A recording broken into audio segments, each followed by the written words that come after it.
걸리더라고요. 여러분들 아직 코로나 안 걸리신 분들도 계실 텐데요. 정말 걸리지 마시고 건강하게 잘 지나가시기를 우리 주님의 이름으로 축복합니다. 여러분 많이 기도해 주셔서 감사하고요. 또 이렇게 건강하게 여러분 뵙게 되어서 정말 얼마나 감사한지 모릅니다. 우리 하나님 은혜 가운데 날마다 평안함을 누리면서 여러분 살아갈 수 있기를 바랍니다. 자, 오늘부터 우리가 성막에 대한 공부를 하게 되는데요. 이런 생각을 해봤어요. 이런 감옥에 죄수가 갇혀 있는데요. 이 죄수에게 간수가 일을 시켜요. 근데 어떤 일을 시키냐면 마당에다가 웅덩이를 파괴하는 겁니다. 깊은 웅덩이를 파괴해요. 그리고 나서 다음 날은 그 판 웅덩이를 다시 메꾸게 해요. 그 다음 날은 또 웅덩이를 파괴하고 그 다음 날은 또 다시 메꾸게 하고요. 그러고는 그 다음 날은 산더미 같이 이렇게 흙이 쌓여져 있는 것을 옆으로다가 다 옮기라고 시킵니다. 그걸 다 옮겨놨더니 그 다음 날은 다시 원상복구 시키라고 또 시켜요. 그러니 죄수가 그 일을 하면서 무슨 생각이 들까요? 일주일, 2주일, 한 달, 여러분 이 일을 계속 이렇게 반복하다 보면 차라리 죽는 게 낫겠다 이런 생각이 들 것 같아요. 여러분 왜 그럴까요? 아무리 죄수라 할지라도요, 자기가 시켜서 일을 하기는 하지만 지금 하고 있는 그 일이 아무런 의미도 없고 아무런 목적도 없고, 여러분 그런 일이기 때문에 그렇다고 하는 거죠. 그러나 사람이 제일 힘들어하는 일, 사람들이 가장 견디지 못하는 일은 바로 이 의미 없이 하는 일이라고 합니다. 누군가가 시켜서 그것을 한다면 하기는 하는데 왜 하는지 이유를 모르고, 정말 그 일을 하면서도 목적도 모르고 아무런 의미를 느끼지 못한다면 그 일이 너무너무나 재미없고 힘들고 짜증만 난다고 하는 것이죠. 여러분, 그래서 세상에서 사람들이 그런 이야기를 해요. 우리가 성공하기 위해서는 먼저 내가 하는 그 일의 의미와 목적을 찾아야 된다. 그것을 세워야 된다. 이런 이야기를 한다고 하는 거죠. 근데 이것이 바로 이 신앙생활에 있어서도 마찬가지라고 생각이 됩니다. 여러분, 우리가 신앙생활 하는데 내가 왜 신앙생활 해야 되는지 그 의미를 모르면 그런 신앙생활이 재미가 없어요. 정말 그렇지 않겠습니까? 교회는 나오는데 예배는 드리는데 내가 왜 예배해야 되는지, 내가 왜 하나님 말씀을 들어야 되는지 그 이유도 모르고 의미도 찾지를 못하면 그럼 목사가 하는 설교가 재미가 없어요. 그러면 설교 시간에 꾸벅꾸벅 졸기만 한다는 거죠. 그럼 아이들 한번 생각해 보세요. 아이들이 주일학교 때 열심히 교회를 나오다가 머리가 좀 크면 안 나와요. 이런 아이들이 너무 많아요. 그럼 왜 그럴까요? 이유를 모르기 때문에 그런 겁니다. 그러니까 왜 예배를 드려야 되는지, 왜 교회를 다녀야 되는지, 왜 신앙생활을 해야 되는지를 그 의미를 찾지 못하기 때문에 그렇다고 하는 거죠. 그래서 어릴 때는 부모님이 억지로 보내니까 혼나기 싫어서라도 교회를 나오는데 머리가 좀 크고 나면 그러면 교회를 안 나온다는 거예요.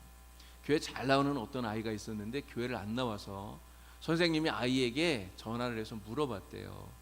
야, 너 왜 교회를 안 나오니? 왜 교회를 안 나오니? 물었더니 이 아이 하는 말이 저 교회 끊었어요. 이렇게 얘기하더래요. 교회 끊었다고. 여러분, 끊었다는 말이 너무 재밌지 않습니까? 아이들이 그렇게 대답을 한다는 거예요. 그러니까 왜 교회를 가는지 이유를 모르니까 그냥 학원 끊듯이 교회를 끊는다 이렇게 말하고, 그리고 교회를 안 나온다고 하는 것이죠. 얼마나 안타까운 일인지 모릅니다. 여러분, 오늘부터 우리가 성막에 대해서 공부를 하는데요. 여러분, 성막을 왜 공부해야 되는지, 우리가 성막을 왜 배워야 되는지, 우리가 그 의미를 알지 못하면 여러분 똑같은 그런 모습이 나올 수밖에 없는 거죠. 재미가 없을 수 있어요. 여러분, 제가 코로나 이렇게 격리하면서 밤에 잠이 잘 안 오는 거예요. 밤에 잠이 안 와서 성경을 읽었습니다. 성경을. 우리 이제 우리 지금 매일 이렇게 차례대로 읽잖아요. 그래서 아이가 그 순서대로 읽다 보니까 그냥 그렇게 읽다 보니까 너무 지나쳐서 지금 예레미야까지 그냥 다 읽어버렸는데, 근데 그냥 막 이렇게 읽다가 보니까요, 새벽에 이게 목사인데도 잠이 오더라고요. 여러분, 하여간 재미가 없다 이렇게 느낌이 되면 좀 그런 모습이 있는 것 같아요. 여러분, 성막, 왜 우리가 성막을 배워야 되는지 이유를 모르면 성막 그냥 구약 시대에 있던 것인데 지금 존재하지도 않는, 지금 우리가 갖고 있지도 않는 이러한 성막 왜 배워야 되나? 성막 정말 쾌쾌 묵은 그런 구약 시대 것인데 왜 우리가 공부를 해야 되나? 이러한 생각이 들 수 있다고 하는 것이죠. 그래서 성막을 우리가 공부하는 그 이유가 무엇인가를 우리가 잘 알아야 된다 하는 거예요. 그래서 성막을 공부해야 되는 가장 중요한 이유는 바로 이것입니다. 하나님께서 교회에 대해 가지고 계시는 하나님의 뜻을 우리가 이 성막을 통해서 알 수 있기 때문에 그렇다고 하는 거예요. 그럼 교회를 누가 만드셨죠? 교회를 누가 만들었습니까? 하나님이 만드셨죠. 짓기는 사람들이 지어요. 그러나 교회를 지으신, 교회를 세우신 교회 주인은 바로 하나님입니다. 그렇기 때문에 교회는 하나님의 뜻에 따라서 움직여져야 돼요. 운영되어져야 한다는 거죠. 교회는 반드시 하나님의 뜻이 무엇인가를 알고 그리고 그 뜻을 잘 따라가야 된다고 하는 거예요. 그러나 신약 시대에 교회가 세워진 모습을 보면 베드로 이야기가 나옵니다. 마태복음 16장에 바로 그 이야기가 나오죠. 베드로가 예수님께 신앙 고백을 했어요. 주는 그리스도시요 살아계신 하나님의 아들이십니다. 이렇게 고백을 했어요. 그럴 때 예수님께서 뭐라고 말씀합니까? 바로 그 베드로와 같이 신앙 고백을 하는 그 믿음의 반석 위에 내 교회를 세우리라 주님께서 말씀하셨어요. 여러분, 예수님께서 교회를 말씀하실 때 무슨 교회라고요? 내 교회, 바로 예수님의 교회, 하나님의 교회라 이렇게 이야기를 하고 계시다는 거죠. 자, 그런데 이 교회가 구약 시대에는 바로 성막이었다고 하는 것입니다. 예수님 하나님께서 이스라엘 백성들을 애굽에서 구원하시고 난 다음에 광야에서 가장 먼저 하신 일이 무엇이냐? 바로 이 교회를 세우는 일이에요. 성막을 세우는 일을 하나님이 하셨다는 거죠. 자, 그런데 하나님께서는요, 이 성막을 세우실 때 어떻게 만들어야 되는지, 성막의 모양, 성막의 규모, 성막을 어떠한 재료로 지어야 되는지 이 모든 것들을 처음부터 끝까지 하나에서 열까지 하나님이 다 일일이 지시하셨다는 거예요. 자, 출애굽기 25장 8절에서 9절까지의 말씀을 보니까 하나님 이렇게 말씀하시죠. 무릇 내가 내게 보이는 모양대로 장막을 짓고 그 기구들도 그 모양을 따라 지을지니라 이렇게 말씀합니다. 여러분, 모세가 성막을 지었어요. 여러분, 우리가 건축을 해도요, 건축하다 보면 설계가 좀 바뀔 수 있잖아요. 우리 교회도 그러지 않았을까 싶어요. 처음에 아무리 설계를 잘 했어도 우리 사람이 하는 일이기 때문에 하다 보면 무언가 좀 바꾸게 되고 변경도 되고 이렇게 됩니다. 그런데 성막을 지을 때는 처음부터 끝까지 그 설계가 바뀌었다는 말이 없어요. 모세가 성막을 지었지만 그 성막을 짓는 데 있어서 모세의 생각은 단 하나도 들어가지 않습니다. 오로지 하나님께서 처음부터 끝까지 말씀하신 대로, 하나님이 지시하신 대로 그렇게 성막이 지어졌다라고 하는 거예요. 바로 이렇게 성막을 디자인하신 분이 하나님이시다라고 하는 이 말씀 속에서 우리가 깨닫는 게 바로 그거예요. 교회를 지으신 하나님, 교회를 세우신 하나님께서 바로 하나님의 뜻대로, 하나님이 바라시는 대로, 하나님이 원하시는 대로 교회를 세워나가길 원하고 계시다라고 하는 거죠. 오늘 우리 교회를 하나님께서 그렇게 세우기를 원하신다고 하는 겁니다. 물론 겉으로 드러나 있는 이러한 모양, 외형 이런 것들을 말씀드리는 게 아니에요. 교회의 본질적인 그런 모습들이 우리가 바라는 교회가 아니라 하나님 바라시는 교회로 세우길 원하신다라는 것을 이 성막을 통해 하나님께서 우리에게 말씀하고 계시다는 거죠. 그렇기 때문에 우리는 이 성막을 통해 하나님이 우리 교회에 갖고 계시는 그 뜻을 발견해야 됩니다. 그것을 발견하기 위해서 그래서 성막을 공부해야 된다라고 하는 것이죠. 우리가 성막을 공부해야 되는 여러 가지 이유들이 또 있습니다. 오늘 제가 5가지를 여러분들에게 말씀을 드릴 건데요. 여러분 한번 잘 기억을 하시기를 바랍니다. 첫 번째는 성경에서 가장 큰 비중을 차지하고 있는 것이 바로 이 성막에 관한 이야기이기 때문에 그렇다는 거예요. 성경에서 다니엘 주제로서 가장 많은 장을 할애해서 이야기하는 게 바로 이 성막이에요. 자, 출애굽기에는 13장에 이 성막에 대한 이야기가 나옵니다. 출애굽기 13장, 성막과 또 성막의 기구들에 대해서 이야기를 해요. 레위기에는 무려 18장이 성막에 관련된 이야기들이에요. 제사 이야기가 많이 나오지 않습니까? 성막을 어떻게 사용해야 되는지 또 그것을 이러한 이야기들이 나오고 있는 거죠. 민수기에서도 13장이 성막에 관한 이야기들입니다. 성막을 어떻게 관리하고 어떻게 취급해야 되는가 하는 이야기들이 민수기에 나오고요. 또 신명기에서는 2장, 또 히브리서에서는 4장, 이렇게 6장이 성막이 가르쳐주는 심오한 진리들에 대한 교훈을 우리에게 주고 있어요. 자, 그런데 이렇게 성경에서 성막에 관해 관련해서 이야기하는 장들을 전부 더하면 총 50장이라는 거죠. 50장. 여러분, 이 50장이 결코 적은 게 아닙니다. 여러분, 창세기가 모두 몇 장까지 있는지 아시죠? 창세기가 딱 50장까지 있어요. 성경에 관한 이야기들이 마치 이 창세기 한 권의 분량과 똑같은 그런 어마어마한 양을 할애해서 이야기를 하고 있다라고 하는 것이죠. 여러분, 왜 그렇게 하겠습니까? 그거만큼 성막이 중요하기 때문에 그렇다는 거예요. 여러분, 천지 창조 이야기 정말 중요하죠. 근데 천지 창조 이야기도 창세기 1장부터 11장까지 딱 11장의 창조의 이야기가 나옵니다. 근데 성막은 무려 50장이나 나오니까 그 중요도가 얼마나 큰가 우리가 생각해 볼 수 있는 거죠. 그렇기 때문에 우리는 이 성막을 중요하게 여기고 이 성막에 대한 내용들을 공부해야 된다라고 하는 것이죠. 자, 우리가 왜 성막을 또 공부해야 되는가? 두 번째 이유는 성막을 통해서 하나님 만나는 길을 발견하게 되기 때문에 그런 거예요. 그럼 자동차가 고장이 나면 어떻게 해야 됩니까?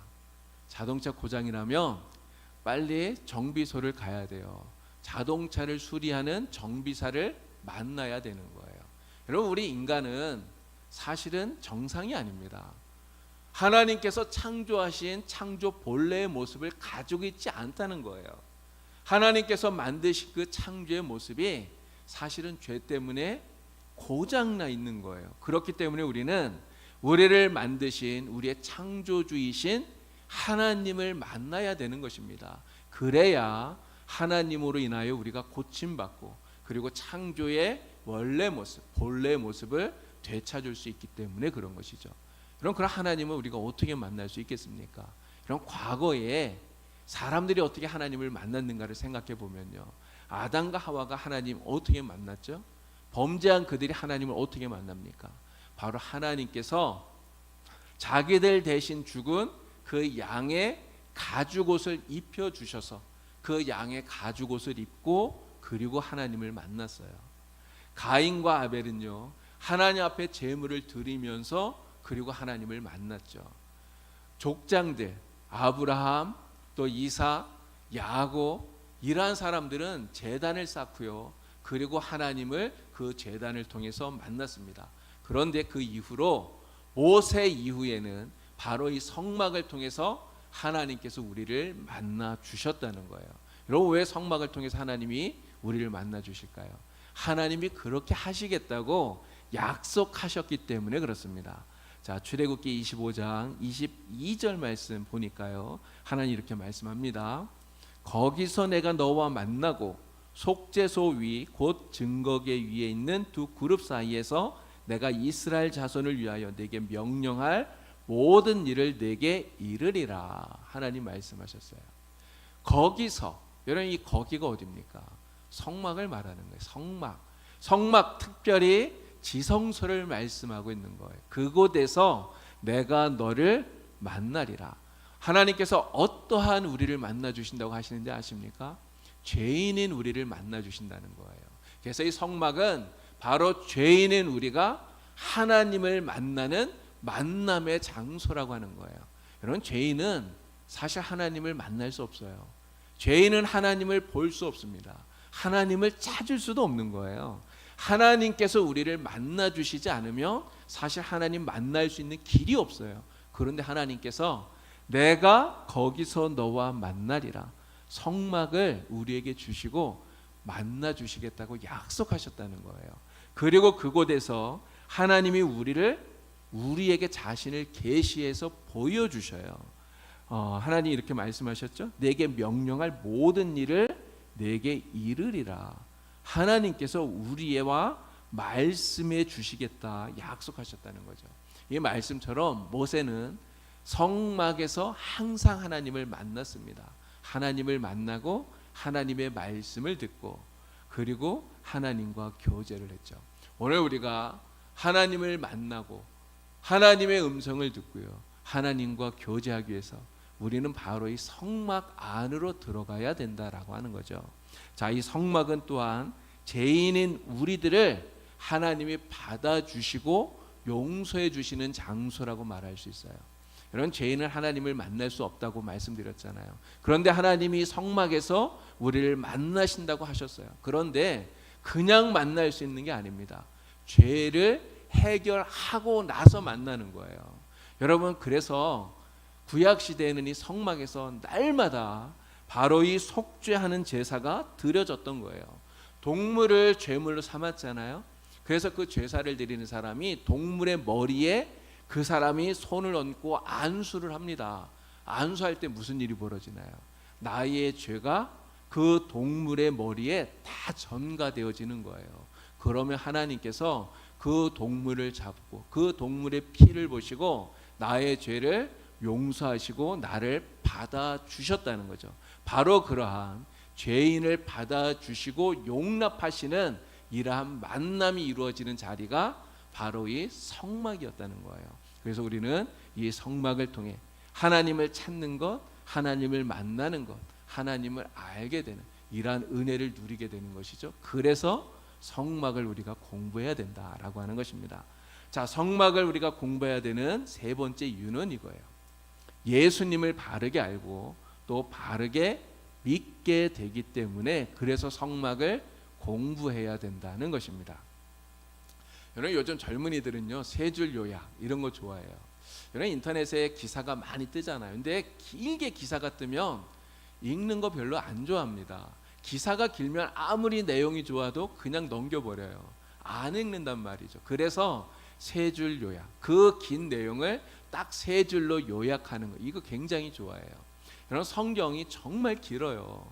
성경 66권, 그 긴 그 장편의 이 책을 우리가 세 줄로 요약한다면 여러분 어떻게 요약할 수 있을까요? 제가 세 줄로 요약을 해봤습니다. 이렇게 요약할 수 있을 것 같아요. 자, 첫 번째, 하나님은 죄로 인해 영원히 죽을 수밖에 없는 인간이지만 그래도 사랑하신다. 두 번째, 하나님의 아들이신 예수님이 죄인인 인간을 대신하여 십자가를 지고 죽으셨다. 세 번째, 예수님을 믿으면 누구든지 구원과 영생을 얻는다. 이게 성경이 우리에게 주는 가장 중요한 진리 아니겠습니까? 이게 세 줄로 요약할 수가 있겠죠. 자, 그런데 이렇게 요약한 세 줄을 또 한 단어로 압축하면 어떻게 될까요? 그럼 뭐가 나오겠습니까? 한 단어로 압축하면 예수라고 하는 두 글자가 탁 남는 거예요. 성경에 있어서 가장 중요한 주제는 바로 예수님이라고 하는 거죠. 그럼 구약 성경의 주인공이 누굽니까? 이 세상에 그리스도로 오실 메시아 예수님이 주인공이에요. 신약 성경의 주인공은 누굽니까? 바로 약속대로 세상에 오신 예수님, 오신 그리스도 예수님이 바로 주인공이에요. 모든 길은 로마로 통한다, 이런 말이 있지 않습니까? 바로 성경의 모든 주제들이 다 예수님과 연결되어져 있다고 하는 것이죠.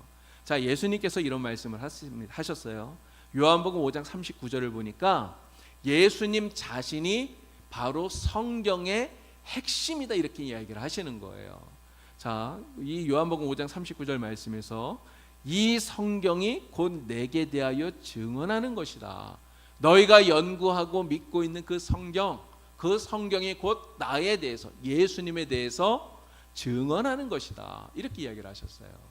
또 요한복음 5장 46절을 보면 모세가 기록한 것이 곧 예수님에 대해서 기록한 것이다 이렇게 이야기를 하셔요.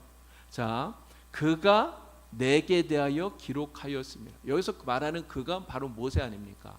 모세가 예수님에 대해서 기록했다는 거예요. 여러분, 모세가 기록한 성경이 무엇이죠?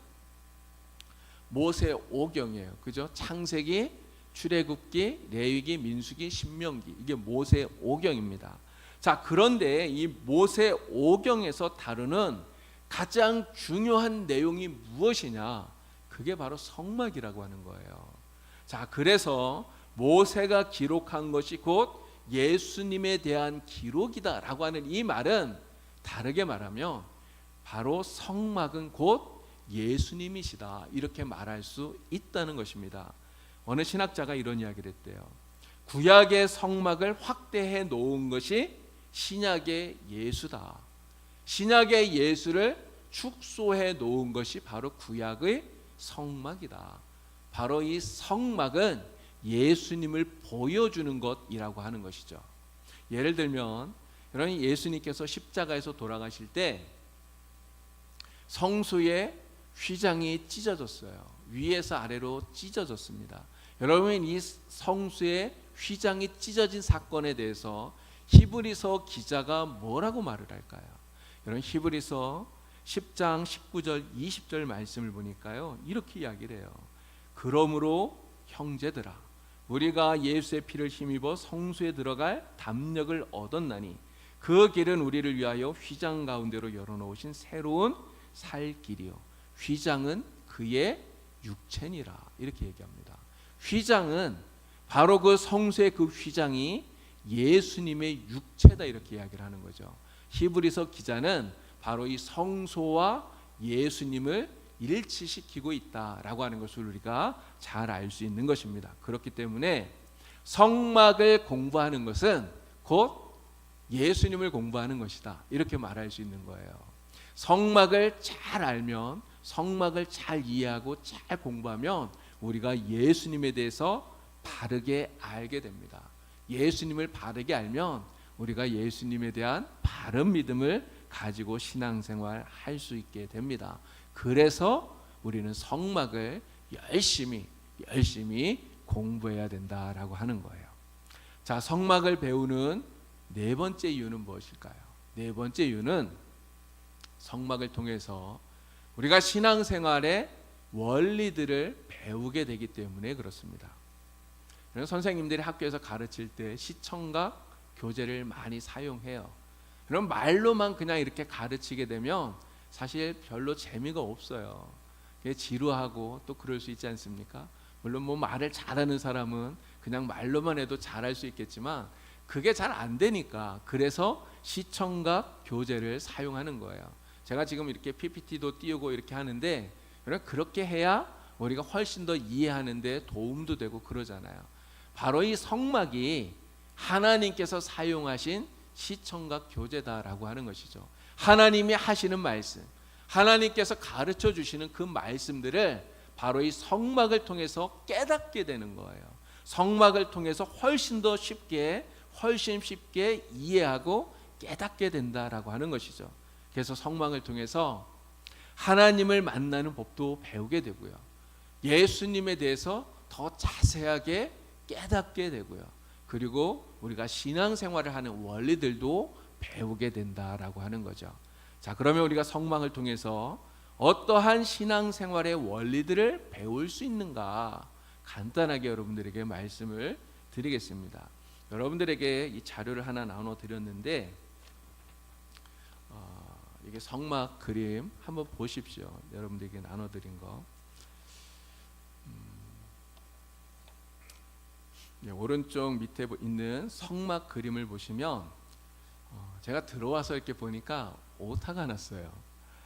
성막 문이 있고 울타리가 있고 그리고 번제단이 있고 그 성소가 있고요. 성소 앞에 번제단이라고 써 있는데 이게 번제단이 아니고 성소 앞에 있는 것은 물두멍입니다. 물두멍. 이렇게 복사해서 붙여놓다 보니까 수정을 안에서 이게 오타가 났네요. 이게 물두멍입니다. 이거 지우시고 성소 앞에 있는 것은 물두멍 이렇게 적어 놓으시면 되겠어요. 자, 우리가 이 성막을 통해서 무엇을 배울 수 있느냐? 자, 성막에 울타리가 있어요. 울타리. 이렇게 보면 성막을 좌우 사방을 이렇게 둘러싸고 있잖아요. 여러분, 이 울타리를 통해서 우리가 무엇을 배우겠습니까? 바로 세상 가운데 세워져 있는 하나님의 교회에 대해서 배우는 거예요. 이게 성막이 바로 교회라고 하는 그런 이야기예요. 자, 성막 문을 통해서는 우리가 무엇을 배울까요? 그래서 성막 문을 보면 문은 딱 하나밖에 없어요. 그러면 문이 하나밖에 없다는 이 말이 우리에게 가르쳐주는 의미가 뭘까요? 바로 성막 안으로 들어가는 길은 오직 하나밖에 없다. 여러분, 그 길이 무엇이겠습니까? 바로 예수님이잖아요. 바로 이 성막이 우리에게 가르쳐주는, 특별히 이 문을 통해서 우리에게 가르쳐주는 신앙생활의 중요한 원리는 바로 하나님께로 가는 길은 예수 그리스도밖에 없다고 하는 이 유일한 길에 대해서 알려주고 있다고 하는 거죠. 자, 번제단이 있습니다. 번제단. 자, 문을 통해서 안으로 들어가면 바로 이 번제단을 만나게 돼요. 이 번제단에서 양을 잡아서 또 소를 잡아서 이렇게 제물로 하나님께 드렸죠. 여러분, 이 번제단을 통해서는 우리가 무엇을 배울 수 있을까요? 우리가 죄를 씻는 방법에 대해서 배우는 거예요. 여러분, 죄를 씻는 방법은 딱 하나밖에 없어요. 다른 방법으로는 죄를 씻을 수 없습니다. 오직 예수 그리스도의 피. 우리를 대신해서 양을 잡아서 소를 잡아서 피를 흘리는데 바로 그와 마찬가지로 십자가에서 우리를 대신해 죽으신 예수 그리스도의 피만이 우리의 죄를 사할 수 있다 하는 것을 우리가 이 번제단을 통해서 배우게 된다라고 하는 겁니다. 자, 그 번제단에서 또 성소로 나아가면 바로 그 앞에 뭐가 있다고요? 물두멍이 있어요. 물두멍. 이 물두멍은 씻는 거예요. 손을 씻고 하는 겁니다. 이 물두멍을 통해서 우리가 무엇을 배우느냐? 바로 그리스도인, 하나님을 믿는 그리스도인들의 성결한 삶에 대해서, 정결한 삶에 대해서 우리가 배우게 된다는 거죠. 자, 이 번제단을 지내서 이제 성소 안으로 들어가게 됩니다. 자, 성소 안에 들어가게 되면 여러분 가지고 있는 그림의 위쪽을 보시면요, 성소 안을 이렇게 그림으로 표현해 놓고 있는데요. 자, 그 안에 들어가면 금 등대가 있습니다. 금 등대, 금으로 만든 등대. 여러분, 이 금 등대를 통해서 우리가 배우는 신앙생활의 원리가 무엇일까요? 바로 그리스도인 성도들의 빛된 삶에 대해서 배우는 거예요. 예수님께서 말씀하셨잖아요. 너희는 세상의 빛이다. 바로 그 빛된 삶에 대해서 우리가 배우게 돼요. 자, 그 옆에는 떡상이 있습니다. 떡상. 진설병, 떡을 진열해 놓는 떡상이 있어요. 자, 이 떡상을 통해서 우리가 배우는 것은 무엇이냐? 바로 성도들의 온전한 헌신, 하나님 앞에 드리는 그런 헌신에 대해서 우리가 배우게 돼요. 자, 그리고 분향단이 있습니다. 분향단. 이 분향단을 통해서는 우리가 무엇을 배울 수 있느냐? 바로 하나님께 드리는 우리의 기도, 성도들의 그 기도에 대해서 배우게 되는 거죠. 자, 그리고 마지막 법궤가 있고요. 속죄소가 있습니다. 이 법궤를 통해서 우리가 배우는 것, 바로 구속의 은총에 대해서 배우게 된다라고 하는 거예요. 여러분, 이스라엘 백성들은 광야에서 생활할 때 이 성막을 중심으로 생활을 해요. 성막을 중심으로 해서 진을 치고 그리고 살았습니다. 그들은 그렇게 살다가 성막에서 구름이 떠오르게 되면 그러면 그들은 다시 다 짐을 싸서 성막을 따라 움직여요. 그러다가 구름이 내려앉으면 그곳에 다시 성막을 중심으로 해서 다시 진을 치고 살았다는 거죠. 바로 이 광야에서 이 성막은 이스라엘 백성들이 살아가는 삶의 기준이고 그리고 삶의 방식이었다는 거죠. 그래서 성막이 뭐라 그랬습니까? 우리에게 예수님을 보여주는 거라 그랬잖아요. 성막이 곧 예수님이라고 말씀을 드렸어요. 바로 그렇기 때문에 우리에게는 바로 예수님이 삶의 기준이고 삶의 원칙이고 방식이다라고 하는 것을 이 성막이 가르쳐주고 있다고 하는 것입니다. 그래서 우리가 성막을 공부하는 것은요, 예수님을 중심으로 한 신앙생활의 원리들을 우리가 배워가는 것이다, 이렇게 말할 수 있는 거예요. 그래서 우리가 정말 더 열심히 성막을 공부해야 되는 것입니다. 자, 성막을 공부해야 되는 마지막 5번째 이유를 말씀을 드립니다. 5번째 이유는 바로 이 성막을 통해서 나의 신앙생활, 나의 신앙 상태를 진단하고 점검할 수 있기 때문에 그렇다는 거예요. 제가 아는 어떤 분은요, 의료보험공단에서 2년에 한 번씩 이렇게 건강검진 하라 그러잖아요. 근데 이 건강검진 받으러 갔다가 위암 초기라고 하는 진단을 받았어요. 근데 진짜 초기라서 수술만 하면 된다, 항암 치료 안 해도 된다, 이런 진단을 받은 거예요. 그래서 수술하시고 그리고 치료 받았는데 몇 년이 지났는데도 지금도 건강하게 잘 지내고 계셔요. 여러분, 검진이라고 하는 게 이렇게 중요한 것 아닙니까? 검진을 통해서 초기에 발견하게 되면 쉽게 고칠 수 있기 때문에 그런 거예요. 여러분, 그런데 만약에 병이 있는데도 불구하고 검진을 하지 않아서, 검사를 하지 않아서 병이 깊어졌는데 그러고 난 다음에 발견하게 되면 그럼 어떤 일이 벌어질까요?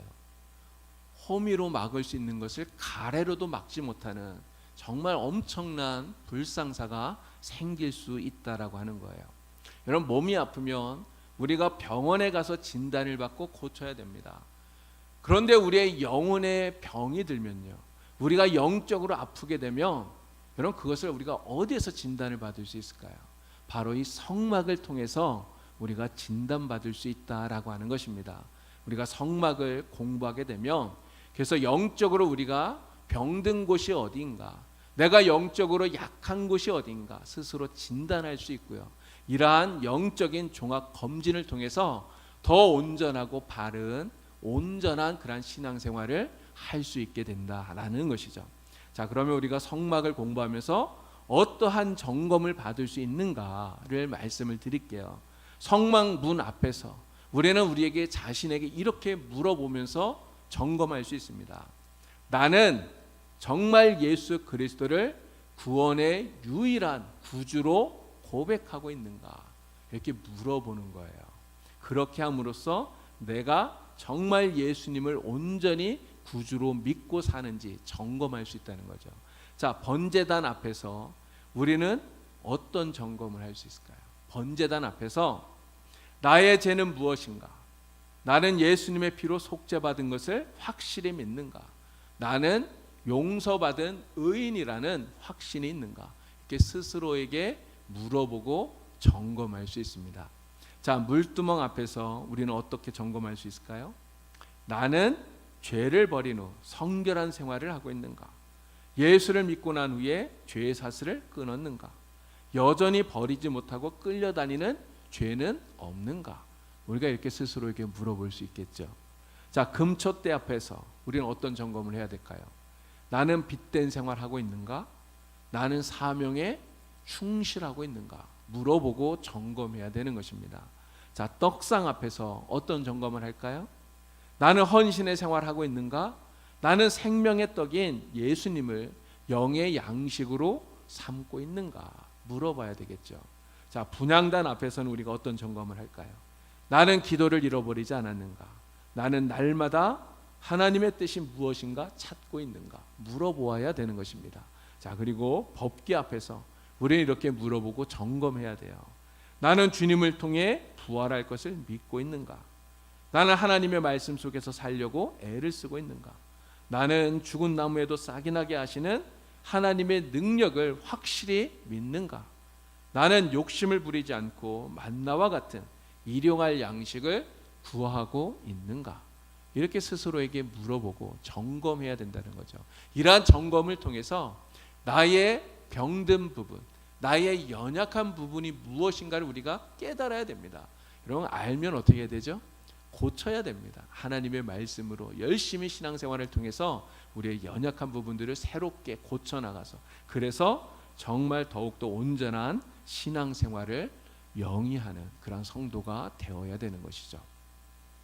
야고보가 이런 이야기를 했어요. 행함이 없는 믿음은 죽은 것이다. 이런 이야기를 합니다. 예수를 믿는다고 하는데 행함이 없다. 여러분, 예수를 믿는다고 하는데 왜 행함이 없을까요? 행하지 못하는 이유는 그가 아는 그 지식에 온전하지 못하기 때문에 그런 거예요. 예수님을 안다고는 하는데 바르게 알지 못하기 때문에 결국은 행하지 못한다라고 하는 것이죠. 진정으로 예수님을 알지 못하기 때문에 그런 것입니다. 그러나 우리가 성막을 공부함으로써 우리가 예수님에 대해서 바르게 온전하게 알 수 있다고 그랬잖아요.